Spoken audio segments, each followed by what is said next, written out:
সবাই দেখছে যে রাজা উলঙ্গ, তবু সবাই হাততালি দিচ্ছে।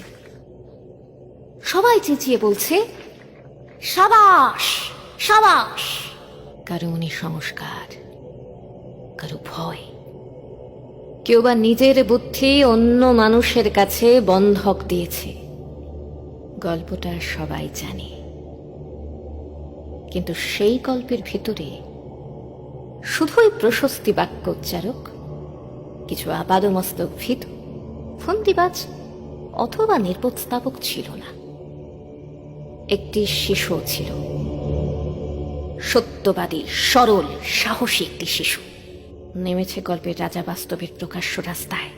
আবার হাততালি উঠছে মুহুর্মুহ, জমে উঠছে স্থাপক বৃন্দের ভিড়। কিন্তু সেই শিশুটিকে আমি ভিড়ের ভিতরে আজ কোথাও দেখছি না। শিশুটি কোথায় গেল?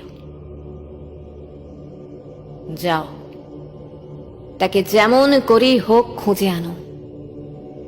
শেষ একবার এই উলঙ্গ রাজার সামনে নির্ভয় দাঁড়াক।